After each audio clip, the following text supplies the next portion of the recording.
totoo lang, tatlo final namin case, ha? I also submitted for DC-20, the case of Rodrigo Roa Duterte. Okay. Sa kanya mga statements doon sa last rally. Opo. So, we already submitted it for unlawful utterances at saka inciting to sedition. So, nandun na rin sa docket ngayon at for case build-up na rin yung reklamo natin kay former President Duterte. Which specific statement po that he made? Yung gusto niyang patayin ng 15 senador na gusto nilang bombahin. So, ayan, nakafile na sa DC-20 for case build-up na ang kaso na yan. Ang sabi po, kahit si Justice Secretary Remulla kanina, medyo iba naman daw po talaga yung language ni former President Duterte. Alam niyo, bagong Pilipinas na eh.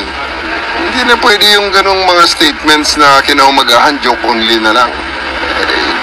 Kaya nakakagulong, ang gulo-gulo na nga ng pinagdaanan ng bansa natin in the past 6 years. Hanggang ngayon ba naman, dadalhin natin ang gulo na yan, na puro patay-patay na lang. At pagkatapos, if they will be taken on their word, bigla na lang sasabihin na joke only. Or yung latest naman na palusot, he is only expressing a legal opinion. Hindi na po pwede yun. That's already too much. Sir, proprio po ba ito o may nag-file ng complaint sa inyo na ibang tao? I am filing this as a citizen. And you know, I'm a policeman. It's part of the PNP to make sure that we protect the citizenry from criminal activities like this. Maliit lang tingnan yan, pero it is being uttered by a former president. Hindi malayo na gayahin ng, or he will be taken he will be taken seriously by his blind supporters. Kasi nangyari na yan di ba? Sabi niya, pagpapatay ng mga, di ba? Pagpapatay ng mga adik, nangyari nga, maraming nagpatayan na hindi na natin maintindihan kung saan ang galing at sinasabi nila, mga vigilante nila ang mga palusot. But the fact remains na maraming namatay dahil he encouraged it during his term. Sir, clarify ko lang, ano po yung mangyayari yung susunod after the case build-up? We'll be filing it for, pag natapos ang case build-up, it will be filed for preliminary investigation, and formally, he will be given a copy of the complaint na pinakyat so that he can have his counter affidavit on the case. Sir, clarify ko lang, you are filing as your person, not as CIDG? I am filing it as both as CIDG chief and as a Filipino, as a policeman.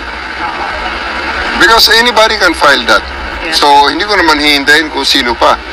Para anong nandito tayo sa PNP at nag-CIDG pa tayo, kung hindi natin pangunahan na ibang mga kababayan natin na tahimik lang sa sidelines, pero talagang galit din naman, hindi naman accepted sa lahat ng tao ang kanyang ginawa Sir, ano po ba? Kinonsult niyo yung higher officers sa PNP before making this move? Well, I told my bosses that I'm filing the case. And, you know, meron naman tayong latitude para mag-decide on our own on this level. So, ginawa ko ang decision na ito. Sir, na-coordinate din ba ito kay Senate President Jesus Escudero? Kasi so far wala pa sa kanilang mga senador ang ilalabas ng cause of concern regarding sa statement ng dating Pangulo. As of the moment, kasi talagang I did this as a patriotic Filipino na nandito tayo premier tayo ng law enforcement at kami ang nandito na dapat nagpapatupad ng batas.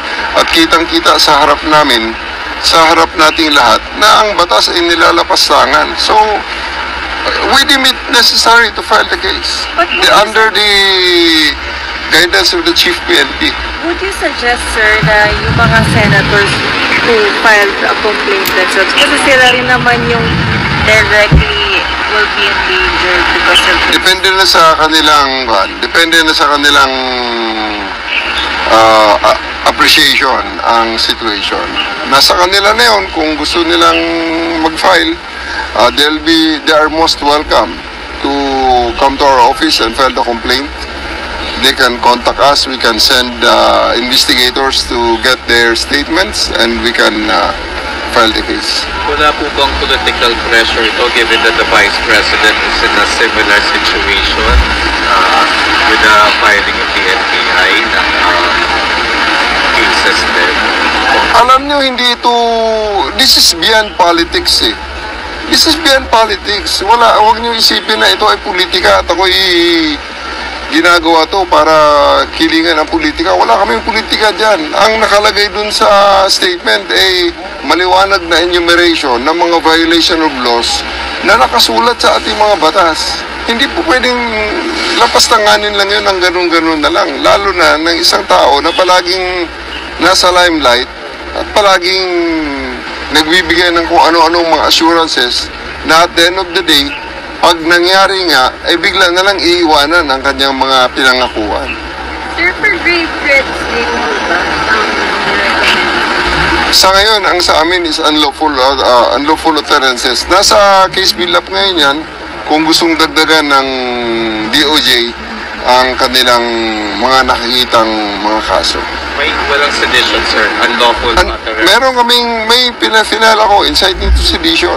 That's inciting to sedition naman talaga ang kanyang ginawa eh. So, inciting to sedition at unlawful utterances. Yes. So, pwedeng makakita kaya sir ng papel na simple ba? Iniligay namin muna sa docket at I'll give you the update pag nabigyan ako ng copy.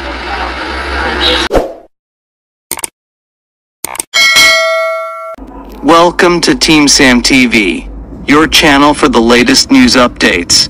Here, we break down the biggest stories from around the globe, covering everything from breaking news to politics. Whether you want to stay informed or just catch up on what's happening, we've got you covered. So, don't forget to subscribe and hit that notification bell so you never miss out on the latest news. Join the Team Sam TV family, and let's explore the world together, one update at a time.